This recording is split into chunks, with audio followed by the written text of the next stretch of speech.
My 14-year-old daughter spent 3 days making a birthday cake for my sister-in-law. The frosting said, "Favorite aunt." My mother-in-law dumped it into the trash and said, "No one is going to eat it, sweetie." Then my husband got up and announced this. The whole room froze. By Saturday afternoon, our kitchen looked like a small bakery after a rush. Chloe had spent 3 days on that cake, baking layers after school, testing frosting on parchment, and checking the timer like it mattered more than homework. She wanted vanilla bean cake with strawberry filling because Madison had once called those flavors expensive. While I washed bowls, Chloe bent over the top layer with her piping bag and whispered, "Don't breathe on me, Mom." I stepped back and watched her write "Favorite Aunt" in careful pink letters, one hand shaking, the other steadying the turntable. "Should I add stars?" she asked. "If you want it to look loved." "Yes," I said. She smiled, added tiny piped stars, boxed the cake, and tucked extra candles into her purse. On the drive to my mother-in-law Karen's house, Chloe kept glancing at the cake carrier in the back seat. "Aunt Madison is going to lose her mind," Chloe said. "In a good way." I told her to carry it level and let Madison see it before anyone cut it. Chloe nodded, so seriously, it almost made me laugh. She really believed effort still meant something to every person in that family. Karen's house was already loud when we got there, full of perfume, chaudoerie, and people talking over each other in the way my husband Matt's family calls celebration. Matt had raised Chloe since she was 3, so his younger sister had always been Aunt Madison to her. Madison stood by the dining room arch in a tight white dress, taking pictures with 2 friends from her acting conservatory, while Karen adjusted the blinds for better light. Chloe asked if she could keep the cake in the spare fridge until dessert, and Karen said, "As long as it doesn't take up too much room." We waited through dinner and through Madison opening glossy gift bags while saying, "Oh my God, stop," without ever sounding like she meant it. When Karen announced dessert, Chloe straightened so fast her fork hit the plate. She went to the spare fridge, lifted out the cake box, set the lid aside, and carried the cake out with both hands, slow and careful, and the whole room turned toward her. Even my father-in-law, Robert, stopped talking. The frosting was smooth. The strawberries around the base were still bright, and the pink lettering sat right in the center. "Favorite Aunt." Chloe looked proud and nervous at the same time. "I made it for you," she said to Madison. "From scratch." For 1 second, nobody spoke. Then Madison tilted her head, looked at the writing, and let out a short laugh that did not belong in that room. At first, I thought Madison was just surprised. Then she covered her mouth and said, "Wait, this is serious?" One of her friends looked down at her plate. Madison stepped closer to the cake without touching it, her face tightening like Chloe had handed her something embarrassing. "Favorite Aunt," she said. "That's intense." Chloe blinked. "You said you liked this kind," she answered. Madison let out another laugh, sharper this time. "Yeah, in pictures. I have callbacks next week. I'm not eating sugar, and I definitely can't post a cake that says that." Karen made a quiet sound of agreement. Chloe still stood there holding the board. "You don't have to post it," she said. "I just made it because it's your birthday." Madison glanced at her friends and shrugged. "It kind of looks like a kid cake, Chloe. And Favorite Aunt makes it sound like I'm 40. A couple people smiled the way adults do when they want to laugh, without owning it. Chloe's face went red fast enough that I could see the color move. She looked from Madison to me like she had missed an instruction somewhere. Then Karen pushed back her chair. Karen crossed the room with that brisk, practical energy she uses when she wants cruelty to pass as common sense. She slid one hand under the cake board and said, "Let me help before this gets messier than it already is." Chloe didn't let go right away. Karen lowered her voice into that sugar-sweet tone she saves for public corrections. "Honey, nobody here is going to eat this, sweetie. Madison has to be careful, and most of us are trying not to poison ourselves with frosting." Chloe's mouth opened, then closed.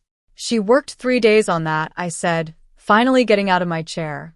Karen gave me a look like I was the one making a scene. "And that was very poor judgment," she replied. Then, in front of the whole table, she lifted the cake, walked it to the kitchen trash, tipped the board, and let the whole thing slide into the can. Strawberries, layers, pink letters, All of it. Chloe made one small sound and covered her face. Madison looked away. Robert muttered, "Let's not blow this out of proportion." And one of Matt's aunts said, "Teen girls are sensitive about food." I stood there with my body hot and useless. Chloe started crying in the middle of the dining room, and half the family acted like the embarrassing part was the crying. Madison sat back down first. "Can we please not ruin my birthday over cake?" she said, reaching for her glass like the problem had simply appeared on its own. Karen came back from the kitchen, wiping frosting off her fingers. "Exactly," she said. "We had fruit and macaroons for a reason." Chloe turned toward the hallway, still crying, and I followed her. But before we made it out, Karen called after us. "She needs to learn not everything she makes is appropriate for every event." That stopped me cold. I turned and saw the table clearly for the first time. Relatives studying their plates. Madison staring at her phone. Robert annoyed that dinner had become inconvenient, and Matt sitting very still at the far end with his napkin folded beside his hand. He wasn't angry in the loud way. He looked precise. Chloe whispered, "I'm sorry." And that was the sentence that finally snapped something in me. "You are not apologizing for being kind," I told her. Across the room, Matt pushed his chair back with a scrape that cut through every other sound in the house. Karen opened her mouth, probably to manage him the way she managed everyone else. She was too late. I knew that look on my husband's face. Matt stood up slowly enough that everyone watched him before he said a word. He picked up his water glass like he was making a toast, then looked directly at Madison. "I wish you every success in acting, modeling, and adulthood." He said his voice was calm, which made the silence around it even tighter. Madison gave a confused smile. Karen said, "Matthew, sit down." He didn't even glance at her. "Starting today," he continued, "you can finance all three yourself." The words landed in order. First on Madison, whose face emptied, then on Robert, who actually set his fork down, then on Karen, who went pale before she went furious. Chloe had stopped crying, without realizing it. "What are you talking about?" Madison asked. Matt finally looked at Karen and Robert. "You know exactly what I'm talking about." Karen said his name again, sharp this time, but no one moved. Karen, Robert, and Madison understood immediately that he meant the acting conservatory, the housing supplement, and the endless little rescue payments dressed up as family support. Madison's friends stared at the floor. Robert muttered, "Don't do this here." Matt kept his eyes on his sister. "I'm already doing it here." The whole room froze. When I first started dating Matt, his little sister Madison was 8 and already running the emotional climate of that house. The first time I saw it clearly was at a Friday dinner at Karen and Robert's place. Karen had made spaghetti. Robert had a game on mute. And Madison decided halfway through the meal that she wanted takeout sushi instead. Karen told her no once softly, and Madison slid off her chair, cried hard enough to choke, and kicked the table leg until her milk tipped over. I waited for a consequence. Instead, Karen crouched beside her and said, Okay, don't get yourself worked up," while Robert reached for his wallet. Matt grabbed paper towels and cleaned the floor. 10 minutes later, Robert came back with a California roll and a smile, and Madison sat down like she had survived an injustice. "She's our surprise baby," Karen told me almost proudly. "She feels things deeply." Matt didn't say anything. He just wrung out the dishcloth and kept wiping up milk no one else had touched. Madison looked at him and said, "Can you get me soy sauce?" Like he worked there. He got it because that was easier than a fight he wouldn't win. That was my first lesson in how that family rewarded the loudest need. On the drive home that night, I asked Matt if Madison was always like that, and he gave a tired shrug that answered before he spoke. "Pretty much," he said, eyes on the road. "When I was a kid, there were rules. Chores before TV, summer jobs at 15, no help with college. My parents were stricter then, or maybe just more tired and poorer. We stopped at a light, and he tapped the wheel once. I asked if he resented her. Not when she was little, he said. It wasn't her fault she was born into the easy version. Then he glanced at me and added, but people get attached to being the exception. I remember the street light on his face, the way he said it without drama, like he had already accepted a fact he didn't approve of. He told me Madison never heard no for long because somebody always translated it into yes if she cried, pouted, or simply waited people out. The problem, he said as we pulled into my apartment lot, is that eventually everyone starts calling it love. That should have warned me. Years went by, and the pattern didn't fade. It got organized. At birthdays, holidays, even random Sunday dinners, the whole house rearranged itself around whatever version of Madison had shown up that day. One Thanksgiving, she arrived 40 minutes late, announced she wasn't eating carbs, and asked why no one had made salmon. Karen immediately started reheating leftover chicken breast. Robert joked that artists were high maintenance, and somehow that counted as permission. Matt carved turkey, carried dishes, fixed the folding chair, and kept conversation moving whenever Madison got bored and turned sharp. If gifts were being opened, hers had to go first. If a story got attention, she interrupted with a better one. If anyone else was celebrated for too long, she found a reason to look wounded. The rest of the family didn't even see it as manipulation anymore. They called it managing her energy. Once, when Matt's cousin asked why Madison never helped clear the table, Karen laughed and said, "We all contribute in different ways." Madison didn't look up from her phone. She just stretched out one hand so Matt could pass her the whipped cream. He did it automatically, then caught my eye and looked annoyed with himself. In that house, selfishness had become furniture. By her mid-teens, Madison had figured out exactly what the family most liked to worship about her.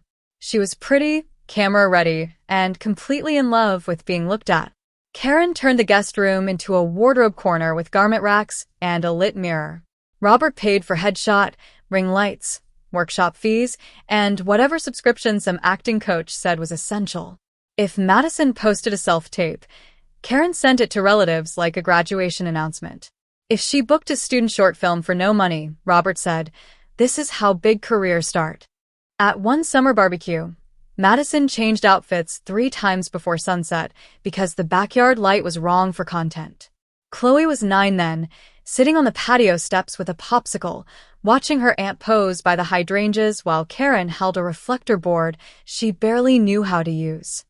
"Can you move the cooler out of frame?" Madison called, and Matt, who had been grilling for everyone, moved it. She thanked him without looking at him. Later that night, Karen told me Madison wasn't meant for ordinary work because she had presents. I asked who was paying for all this presents. Karen smiled like I'd made a small, uncultured joke. By then, support in that family was a one-way road with Matt's name on it. When Madison got into an acting conservatory in the city, the decision about who would help pay for it was treated as already made before we sat at our kitchen table. Karen brought the packet. Robert talked numbers like they were brainstorming, and Madison sat on our sofa, saying she didn't want money to kill her dream. Chloe did homework nearby. Matt asked what loans looked like, whether Madison could work part-time, whether the program had cheaper housing. Karen answered each question like he was insulting talent. "She needs to focus," she said. Robert added, "You know how much she looks up to you." That was almost funny considering they'd paid nothing toward Matt's education and had congratulated him for taking on debt at 18. He still said yes. Not all of it, but enough tuition support to make the program possible, enough monthly help that his weekends disappeared into extra shifts, and a bookkeeping job he hated. I told him clearly I was not using my salary for Madison's dream while we still had a daughter to raise and save for. And he said he understood. He never fought me on that. He just worked more. That was the first bill with our daughter's future hidden behind it. The hardest part was that Chloe adored Madison anyway. With only 5 years between them, Madison never felt like a traditional aunt. She felt like the glamorous older girl at the center of the room, the one who knew eyeliner tricks, took cute mirror selfies, and talked to Chloe like she was old enough to be interesting. When Chloe was 11, Madison took her for iced coffee, let her hold the phone while she filmed outfit videos, and called her my tiny bestie. Chloe came home glowing every time. She copied Madison's slang for a month after one mall trip. She started asking if she could wear her hair like Madison's and help backstage when Madison had student performances. I watched it happen and kept hoping some of it was real. Madison could be generous in short bursts, especially when attention came with it. She'd surprise Chloe with clearance makeup, tag her in stories, tell people she's obsessed with me. Like it was adorable. Chloe heard affection. I heard ownership. But 14-year-old girls are built to reach toward people who look like who they might become. And Madison knew how to stand in that light. Chloe only saw glitter. A few months before the birthday dinner, Matt, Chloe, and I were at a bakery downtown after Chloe's dentist appointment. We were waiting for coffee when Madison walked in, saw a display cake covered in fresh strawberries and soft pink piping, and stopped long enough to say, "Okay, that is gorgeous. If anyone ever loved me properly, they'd get me something like that." Then she laughed, took a picture, and left because she got a call. Chloe watched her go, then quietly took one, two, and stood there staring at the cake like she had just been handed a clue. On the drive home, she said, "Did you hear what she said?" I did. I also heard the theatrical way Madison had said it, the kind of line she tossed out whenever an audience was available. Chloe didn't hear performance. She heard instructions. She kept the photo she'd taken of that bakery cake on her phone, asked me 2 weeks later how to make stabilized whipped frosting, and started sketching decoration ideas in the notebook where she usually wrote algebra reminders. By then, Madison was deeper into dieting, auditions, and mirror checking than ever, but Chloe didn't know any of that mattered more to her than a kind gesture. She only knew she wanted to make the exact cake her aunt had admired. She had no idea the target had moved. We left before anyone could call it an overreaction. Chloe cried the whole drive home, then got angry at herself for crying, which somehow made it worse. From the back seat, she kept saying, "I should have just bought her something normal. And then maybe I made it too childish, and finally I can text her and apologize." Matt pulled into our driveway, but didn't turn off the engine right away. He twisted in his seat and looked straight at her. "You're not apologizing for making a gift," he said. His voice was firmer than I'd heard all night. I added the problem was never the cake. The problem was adults humiliating a 14-year-old for being thoughtful. Chloe wiped her nose on the sleeve of the blue dress. "But what if she really hated it?" she asked. Matt answered before I could. "Then she says thank you and leaves it on the counter. That's what decent people do." She got quiet after that, which in Chloe usually means she is trying to rebuild a world in her head that just broke. We walked her inside, got her changed, made tea she barely touched, and sat with her until she fell asleep on top of the blanket. When we stepped into the hallway, Matt looked at me and said very evenly, "I'm done." I had heard Matt threaten to stop helping before, usually after some fresh insult from Karen or another manipulative call from Madison. He would cool down, feel guilty, and keep paying. That night was different because he didn't talk about consequences. He opened his laptop.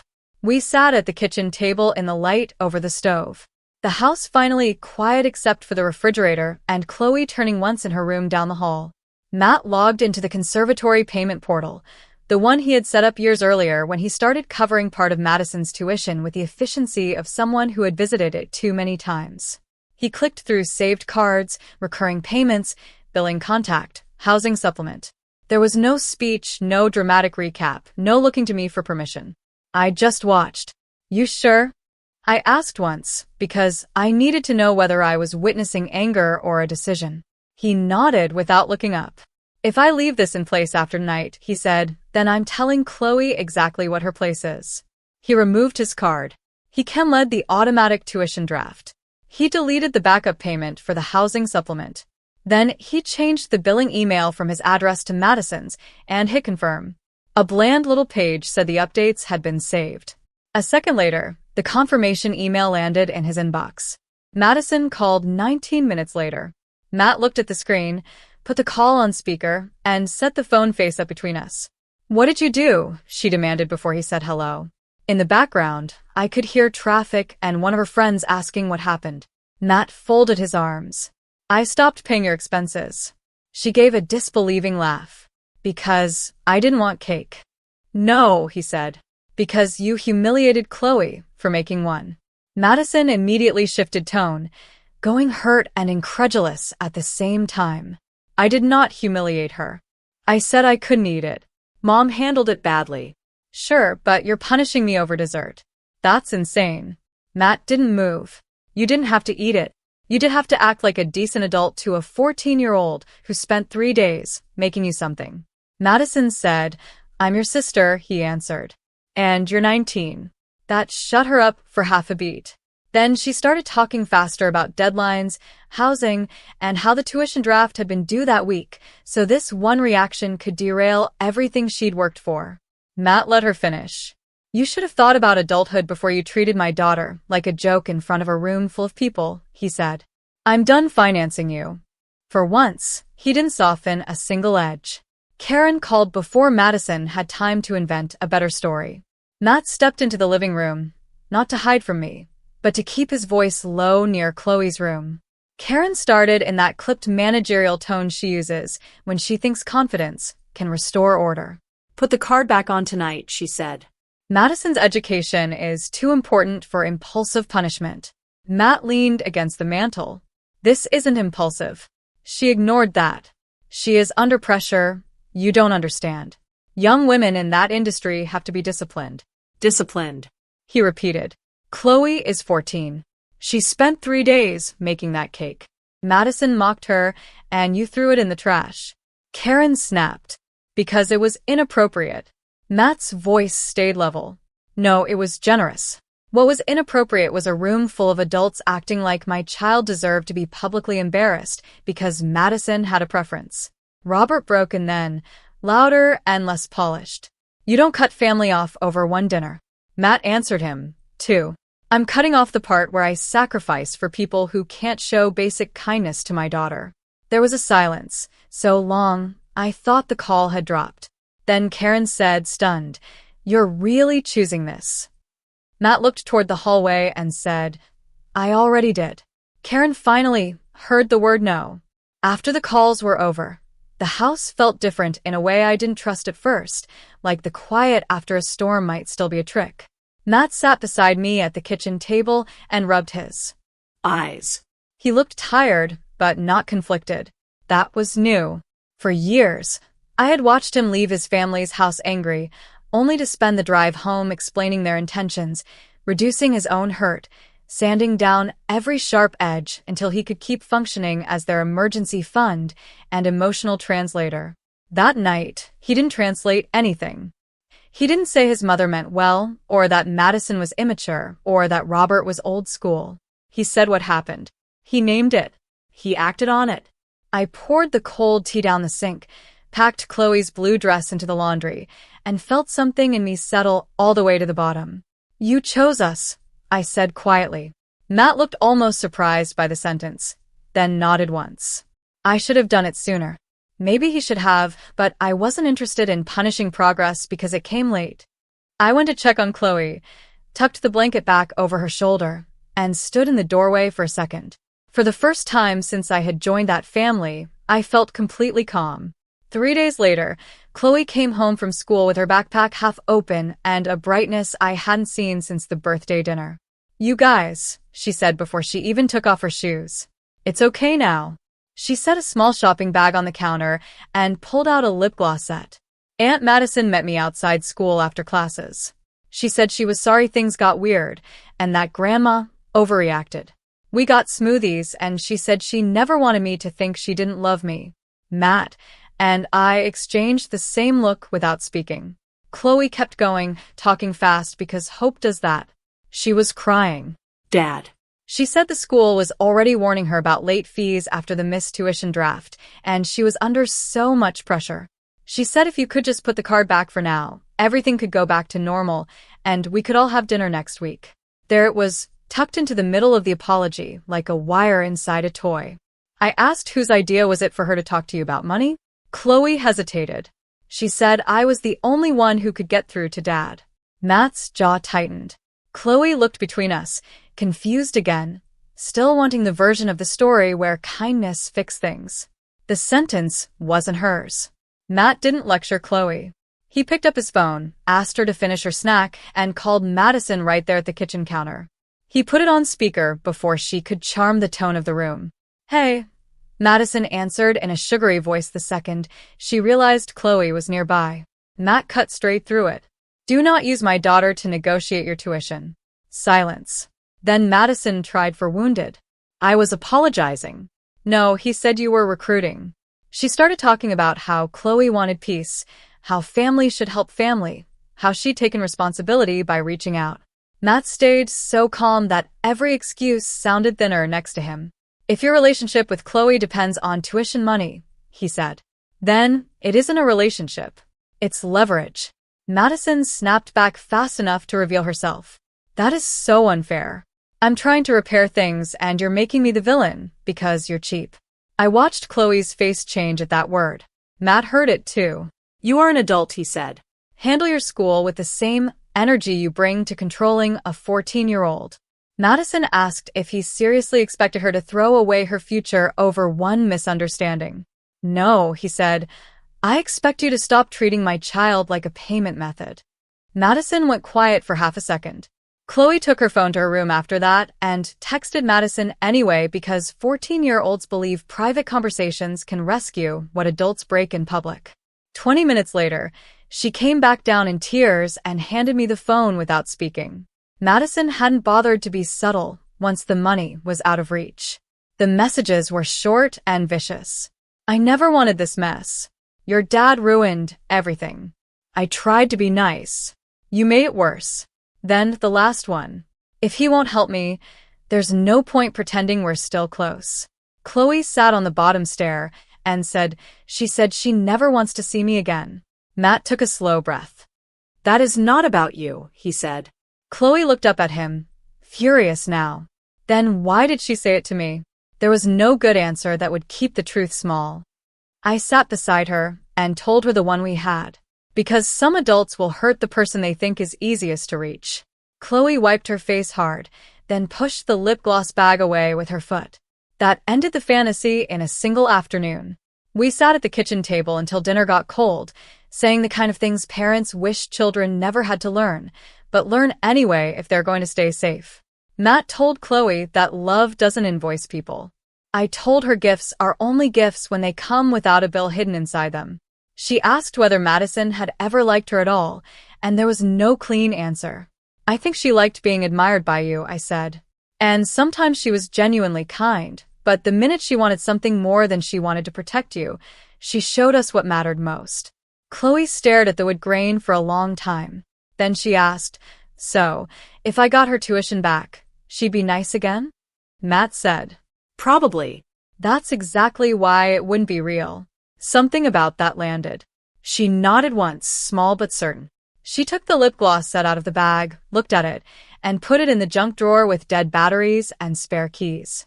I don't want it, she said.